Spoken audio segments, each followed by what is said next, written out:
I grew up like a black kid in Brooklyn, but it wasn't until I had like close friends who really loved Nirvana, who was from like the suburbs, that I got like their understanding of that anxiety and that kind of mistrust, that I understood what they were coming from because I was listening to the music.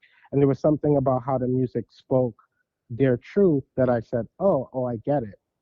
And even in hip hop, it was like, I'd never been to the West Coast before, but when I heard Snoop and Dr. Dre, I, New York City is train culture. Everybody gets on the train. And so the music is sort of meant for you to sit on the train. So if you really listen to Nas or Jay-Z or a lot of those rappers, it was the rhythm in the music was about sitting on a train and getting in your head. But if you listen to like Dre and Snoop, it was about driving in your car and going somewhere. And so it was about a different kind of way of being. In LA, it was like in New York, you kind of time your movement based on the schedules of the train. In LA, you time your movements based on like your ability to get in a car. And so a whole different psychology develops.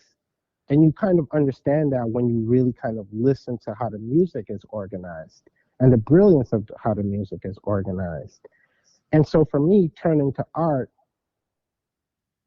is about how like you see a particular place. So if I look at like a Seurat painting or a French painting, I get the light in the south of France from seeing a Seurat painting before I even went to the south of France. And then I went to the south of France and I said, oh my God, this is a Seurat painting. Right. It was just like, but I think what happens with art is like if the only truths that you get come out of Yale or Cal Arts, then that leaves a whole bunch of other truths that don't get to be visible. And so it's not, I actually like love that you get the arts of the year. And I think those are important. I think academic art, like I look at students of Caravaggio and I go, wow, that's so great. Right. Or students of, but it also doesn't, it's not the only aspect of that period that I want to find to be, that I want my truth to come from. And so when you have like only single sources being defining what truth looks like, I think that creates huge amount of cultural problems. Sure. And so it's not like, oh, these kids are, because a lot of my friends went to Yale and went to these places, and I love those. And I very much consider myself an academic painter, in a very particular sense, but I have like the duality of like maybe having grown up in probably the most visible music culture of the last 40 years, which is like hip hop coming out of New York City. There was probably no other genre. So I have like the duality of understanding how that sort of culture has informed how I dress, how millions of people dress, how we walk, how we understand ourselves, how we understand our bodies. But I also know like, oh, and in Seattle, there was a whole different type of culture being formed, and that came because art was sort of expansive, and it wasn't that you needed an MFA, a very expensive MFA. And I think if we decide that the only people we listen to is people who have an MFA, and that includes like any sort of sense, any kind of truth, then I think it just creates like huge cultural problems. Well, it's going to create holes, right? But it Yeah. sounds like this is a great segue into conversation about your current show that's up at Blum-and-Poe, because it's in dialogue with those things that you just described, right? Yes.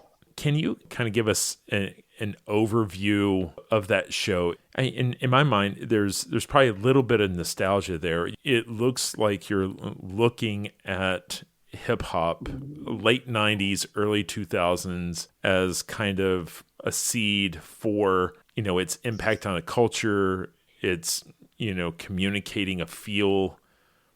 It's probably better coming from your words than mine, right? Yeah, I think mostly, I think how we narratives are really important.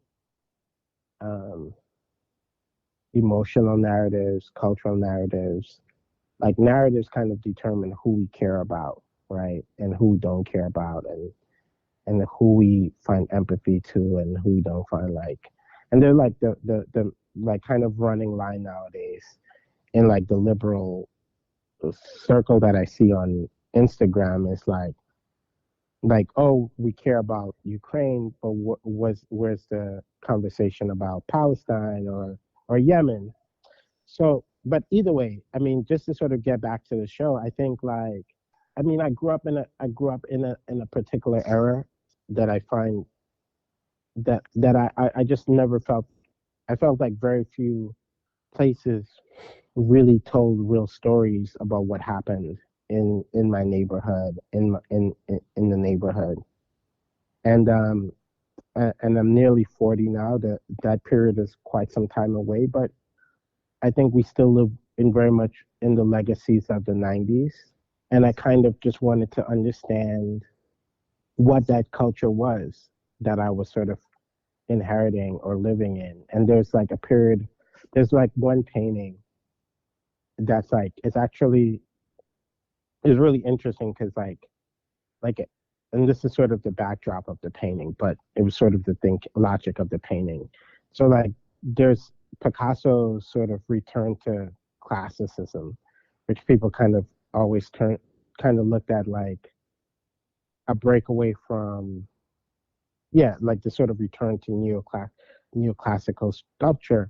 But what really kind of dawned on me in the last 2 years and looking at it, and if you go through art school, it almost devoids it out of any kind of cultural context. It just was like, this is Picasso deciding to return to like his European roots after a period of like exploring African mask. And that's kind of the narrative that we inherit from that moment. And there was just a period, I forgot what happened, but I stumbled onto one of those paintings like recently, like a year, like right after the pandemic. I went to Paris and I saw them, and immediately there was something about like the heaviness of the bodies that I completely understood in the context of a guy who, when he started making those paintings, the world had just went through the Spanish flu, and of course Picasso's Spaniard. Mm-hmm. Yeah, and just this heaviness of the bodies, because when he's painting these bodies, if you look at like a sculpture, like he starts drawing these Roman sculptures because they look heavy, and then the bodies ended up starting to feel heavy. And I was like, how is this guy not affected by like millions of people dying around him Mm. and two world wars? And maybe this was his way of sort of injecting that heaviness of people in the 1920s in a period of celebration. This was his way of looking at that moment, because there's no way you could, I mean, the Spanish flu was like right in his backyard. He's Spanish. Right. Right. And so like this sort of, it kind of really blew my mind that you go through education and you never really heard it, that the aspect of life, because if you did, then I think if a lot of us who studied art history would have been much more like ready for the psychological impacts of COVID and the lockdown and the deaths and all of that, right? Because it would have been like, oh, we've been here in history before, and here's how artists have addressed it. And it sort of removed itself from the context. But I thought, yeah, I looked at those bodies. Anyway, I made this painting because I wanted to start painting sculpture. And, Mm-hmm. and so I found this like rose that was like a metal sculpture. And then I painted it. And then I came to LA, and it was like, oh, 25 years ago, it was this Buffy the Vampire Slayer magazine at the Target, and it was like, oh, 25 years of Buffy. It was like one of these fanzines, and immediately brought me back to like watching Buffy and being a kid watching Buffy. And it was so interesting because then also like the same week that Buffy premiered, Biggie had gotten like taken away. And so it was really interesting. Like it also became the moment where Biggie became like immortalized as like uh as a god in within the culture because he no longer was here, and it became like this sort of like heavy being because we also his death was so untimely. It was like tied to so much of like of what at the period got like presented by the media quite like falsely for their own financial gain as a kind of war between the East Coast and the West Coast. And so, and then when Biggie, who became a sort of like victim of this war, um, I just thought like, oh yeah, here's this like sculpture painting, and um, and also it was like the week that Buffy came out, so I thought it was. So then I cut up like a little fan. There's like the LA artist Richard Hawkins Hmm. who do like these incredible like fan type paintings that feel very LA, feel very much of like a period of like Leonardo DiCaprio fandom moment. Right. It's like, oh yeah, this is like soup. It's like you see a Richard Hawkins and immediately I'm like brought back to like this ultimate peak of a certain type of celebrity, a certain age of celebrity.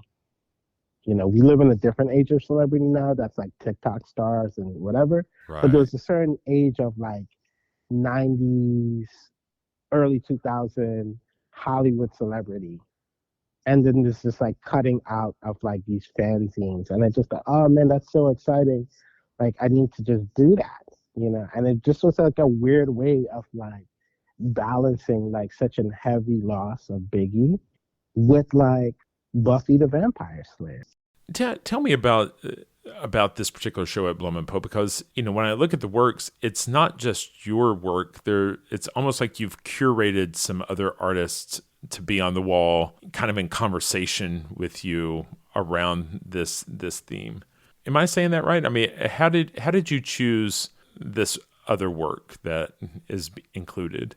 Yeah, I guess one of the ways that I looked at it was or how I wanted to put the show together was like this idea of like if I was putting an album together, because I Mm, was much more as a kid, I was much more aware of like how a cassette tape, like an artist put a cassette tape out, because the idea was like a cassette or a record, because back then you still had like CDs kind of became a thing like in the mid 90s, 98, like much a bit later, but like in the early 90s, you still had like records and you still like had cassette mixtapes. tapes, mixtapes or cassette tapes. Yeah. And so when an album came out, it was really kind of meant for you to listen through it through two sides, like the whole way through, side A and side B. But on a cassette you would have like interludes, right? You would have like an artist who maybe had their mama speaking, or like on Lauryn Hill's uh, Miseducation, you have like there was this interlude of like someone asking a classroom of kids, what does love mean for them? And so it was like always interesting because it gave you a sense of the artist's world in like a larger sense, the musician's world in a larger sense. And so I really wanted to like make an album. I think curate is like more. I mean, I am operating in the art in like the art world, but I thought I'd rather like